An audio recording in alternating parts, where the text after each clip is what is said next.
po.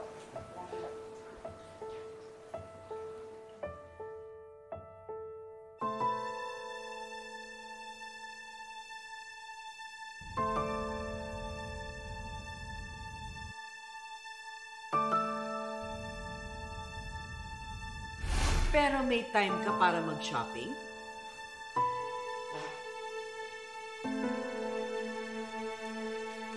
At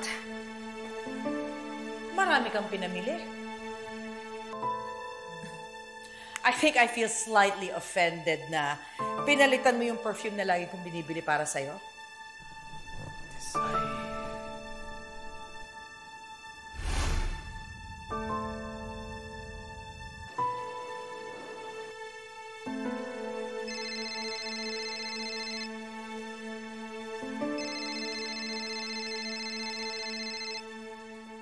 Hello po, Ma'am Moira. Hello, Lynette. I knew it. May babae nga siya. Paano niyo pong nalaman? Sinusundan ko siya ngayon. Alam kong magkikita sila. Walang hiya talaga. Ma'am Moira, kumalma lang po kayo, ha? Kakalma ka ba kapag alam mong linoloko ka? Mga walang hiya talaga. Kakalma lang ako kapag nasa bulutan ko na yung babae yan. Manda siya sa akin. Ma'am Moira, nasan po kayo? May kasama po ba kayo? Gusto niyo po puntahan ko po kayo? Hindi ko kailangan. I'll call you back.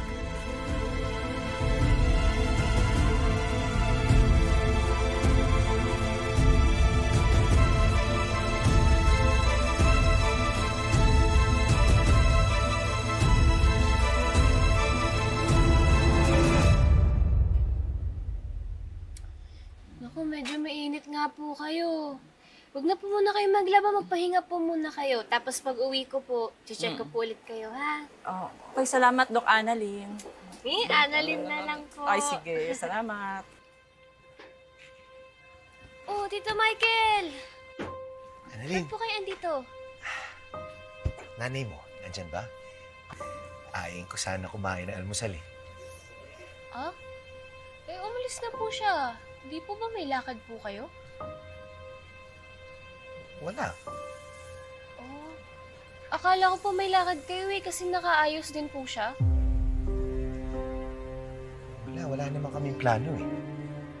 Sino kaya yung kikitain ni nanay? Sabi niyo bigla ka doon.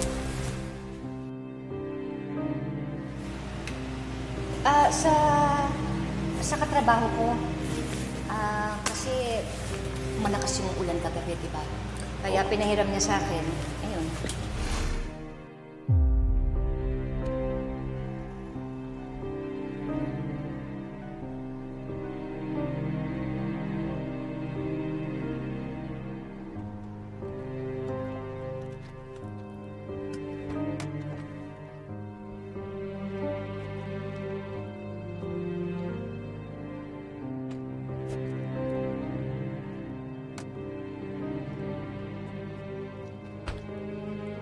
Robert, Moira, anong ginagawa mo dito?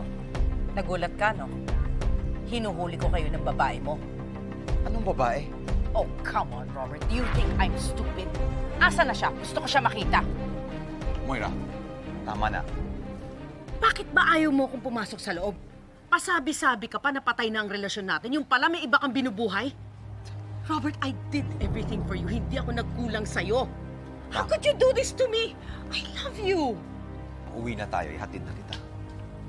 No! Gusto kong makita yung babae mo. Tama na nga sabi. I deserve to know the truth, Robert. Ipinagpalit mo na ba ako kaya ka humihingi ng annulment? Ilang beses ko ba sasabihin sa'yo na matagal na tayong tapos? At yung annulment na yun, hindi lang para sa akin yun. Para sa'yo yun. For you to find happiness. Pero sa'yo lang ako masaya. Palibhasa, masaya ka na sa iba. Wala ngang iba. Excuse me, ma'am. Bumalik ka na sa akin. Kuya, ano po nangyayari doon? Hindi ko po alam, ma'am eh. Sa kabila po ata. Excuse me po. Worse.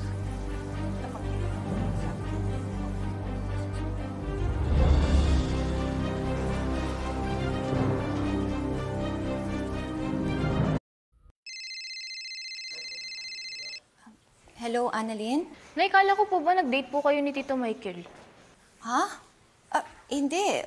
Wala akong kadate. Meron lang akong kinita. Oh, sino po kasama niyo?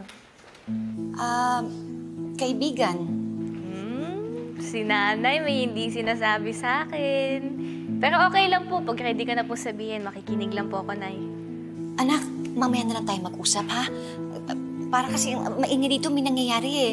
Basta mag-ingat ka dyan sa duty mo, ha? Galingan mo, ha? Sige po, Nay. Ingat din po. Love you. Bye-bye.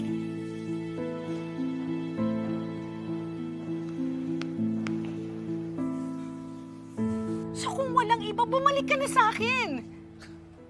With you, I feel like I'm living in a cage. And your nagging makes things even worse. Kapag hindi ka bumalik sa akin, manggugulo ko sa ospital. Mag-iskandalo ako doon. Sige, gawin mo ang gusto mo.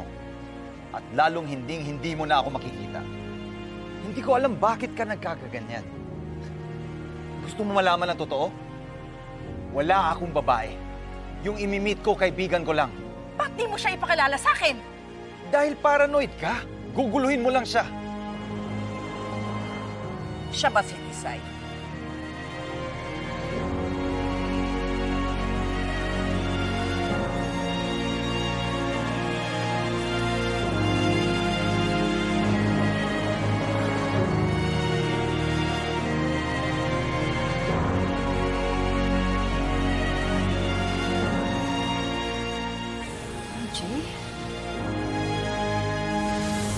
Hindi na talaga ako natuto. Nagpaloko na naman ako sa kanya. Alam mo, kailangan maturuan ng leksyon yan eh. Pag nakita ko yan, upakan ko yan. Layuan mo si Nineta! O, eto na ha. Dinala ko na tong gown mo, tsaka tong sapatos mo. Wow! Ball gown. Tsaka what is that made of? Curtains? Pati ba naman dito mambubuli ka? Bakit? Masama na ba magsabi ng totoo? Hindi naman. Pero sana no-observe mo din yung sungay na tumutubo dyan sa ulo mo. Ah, ang tapang ah. Doktora Santos? Dr. Alvin? May I introduce to you Apex Medical Hospital's new medical director, my husband, my life, Dr. Roberto Jose Tanyag. Photo opportunity po muna tayo. There's the camera. Pwede po bang isama ko po si nanay sa picture? Sure. Para ma-meet ko na rin siya. Thank you po. Nay? Lynette?